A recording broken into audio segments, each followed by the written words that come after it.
Hey everyone, today we're going to do front brake pads on a V-Star 650 Custom. Doing this job wrong will kill you or others around you, so if you're not mechanically inclined, enjoy the video and take your bike to be done professionally. That's my warning. The 650 only has one set of calipers up front, so the process should not take too long to do. We'll note that in this video my brakes turn out to be just fine, but I'm going to remove everything, clean it, and reinstall it just as if it was a new kit, so let's get started. I'll point out that if I was replacing my brakes, I generally use EBC brake pads. They're very good, but they do not come with the extra parts. So if you're going to replace the extra parts as pointed out in the manual, you're going to have to order them separately. That includes one anti-rattle spring and 2 support pads. The OEM brake pads from Yamaha come with these parts included. Before you get started, have an electrical insulated wire on standby, as well as a towel. We're going to kick things off with the 10 mil, and that's used to hold this bracket, and that holds the brake line securely. Put this off to the side. I'll screw it back in under the bracket, and with that, the brake line is now free from the fender. Next, we're going to use a 12 mil socket. This bolt is actually just a very long guide pin, and the thread work is actually just by the head. All I'm doing first is breaking torque on each bolt, nothing more. Then each of them could be just unscrewed with an extension. If the recess was properly greased, we could see here that there's no rust or any accumulation, but some old grease just at the end of the bolts, as we see. I'm going to make sure I have that cable and clean towel within arm's reach. And I'm going to wrap that cable a couple of wraps around the turn signal here. I'm going to bring my hand around the caliper, and I'm going to hold the brake pad on the back, because once I remove the caliper, there's nothing to hold that brake pad. It's just going to fall out onto the rim, onto the floor. So with it secured, I'm just going to bring the caliper back and right off, and we can see that my finger's still holding on to that brake pad. As I pull my fingers away, we're going to see that brake pad's just going to fall right off. I'll catch it. You can see it's loose, so I'm just going to let it fall, and now I'm just going to pull it right off the bike, and I'm going to put it off to the side. That top pad will just stay there. That's fine. Now I'm going to bring that electrical wire through that top hole so that there's no stress on the brake lines, and I'm going to just give it a couple twists. I'll be able to rest that caliper on the towel behind the fender. Now I could take that top pad out, being mindful of what pad went where. In my case, if you're going to be reusing them, because I could see I still have a good amount of life left on my pads, and I want to put them back in the order that they were removed. I'm going to give this whole area a good cleaning, remove all the brake dust residue and road grime. Also go around these areas where these rubber dust caps are. I'm going to pull off the bottom support pad and clean it so I could demonstrate putting it back on later, though I'm reusing mine because I'm reusing my brake pads. I don't have any new support pads. I'm going to clean under where that pad was. Then I'm going to remove the top support pad and do the same thing. I'm going to clean this up as well and observe any wear marks that are in there. This one looks good. Here we have the caliper suspended by the electrical cable. Extremely important that you never depress the brake handle at this time, or those pistons will shoot right in. Be a bad scene. And now we're going to clean this portion up. As I clean inside the caliper, we'll see buried inside here all the way at the bottom in the middle is the anti-rattle spring, which I'll now pull up to remove. So I'll pull it forward, it'll pop right out, and then I'll put it off to the side. We'll continue cleaning under that area of the caliper. Before continuing, it's important that we inspect the brake fluid level in the reservoir. So I'm going to open up my reservoir using a small Phillips screwdriver.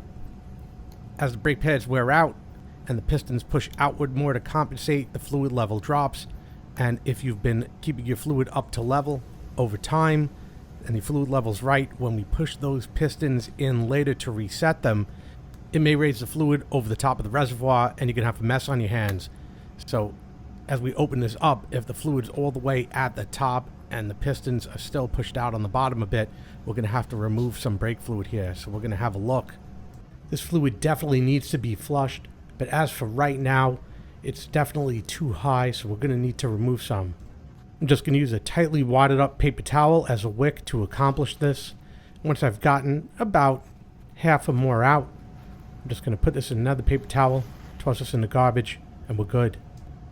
Generally, pushing in pistons calls for a tool like this. We could just use our fingers on this bike.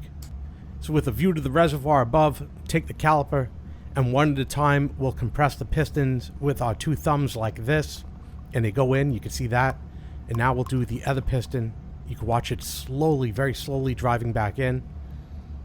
It'll take multiple sessions because, yeah, it's not so easy, but you can see it pushing in. There you go, seated. And just a couple more times, and eventually it'll seat all the way in. It doesn't sit flush, it sits just a little bit proud, like that. Place the caliper back down, look at the reservoir, and see how much it went up. We can see the reservoir went up a couple of millimeters, but it's still at a good level, so it'll be good for bleeding. We'll leave it here. Here's the two tabs that hold the anti-rattle spring to the caliper. I've cleaned up mine for reinsertion. So place in like this, and just push down both sides. It snaps into place, and there we go. The spring is set. I've cleaned up and inspected both support pads. They're in good condition, so I'm going to install them now. They just snap right in over this piece. Just make sure they're flush and fully seated. If they don't fit correctly or any piece was found to be broken, you should buy new ones from your Yamaha dealer. Again, I've cleaned up my brake pad because it has a lot of life left. What I do is I use the tiniest drop of anti-seize on this portion right here and on the back where the piston faces touch it. Just enough to color it. I mean, just a tiny amount. If you don't feel comfortable doing it, don't do it. Or if you can't use just a tiny amount, I encourage you not to do it. But that's what I do. Just the tiniest glaze, and I reinsert it. The top one now finished. If these are looking dry, I'll put a little bit of grease in these dust caps, just a little bit, half pea size right here. Holding the caliper, I'll now remove that support wire. And having prepped the other brake pad like the first, I will slide it into position. And holding it in place, I'll bring the caliper around and over both brake pads until it is seated so the brake pads won't fall off of the bike. Taking my time to align everything up. I want to make sure those dust caps aren't deformed, that everything is in place. There's a lot of deflection here, obviously, because the pistons are all the way in, and my brake pads aren't brand new, so there's some gap. That's fine. And I'm going to introduce those set pin bolts, and as I do and I spin it, that little bit of grease that I put in the dust caps is getting on the set pin portion of the bolt and not on the threads, which was my intent, to make sure that they don't get dry or rusty inside that mechanism.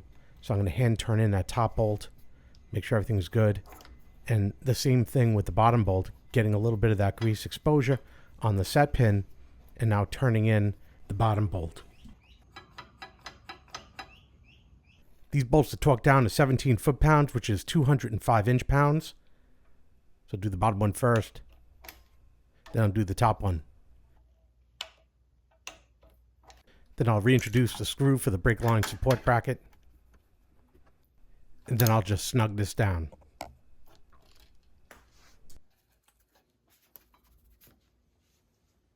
We can see obviously still a lot of deflection left in the caliper. But what I'm going to do now is I'm going to pump it up from the brake handle. And we're going to watch the brake pump up as I do it. And then we'll check it again. And we'll see if there's no deflection once the brakes are pumped up.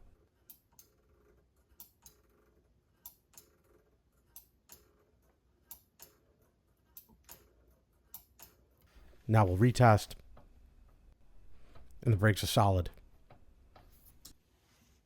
The fluid level in the reservoir that had increased as I pushed the pistons in has now settled back down as I pumped the brakes and set the brakes into their normal operating position. It was found during this maintenance, however, that this brake fluid is ready to be replaced and it's going to have to be done shortly. There'll be a separate video on the flushing of the front brake system of the 650, link in the top right corner. The feel of the brakes and the ability to hold the wheel should be adequately tested before attempting to operate the bike. And that concludes our video. I hope you found this video enjoyable, entertaining, and informative. Do me a favor, hit that like button down below. Helps me out a lot when you do. And hit that subscribe button to be notified about more videos like this when they come out. When the next video in this series comes out, a link will be posted in the top right corner. Again, I hope you enjoyed this video. Thanks for watching. Thanks for watching. Would you like to reply?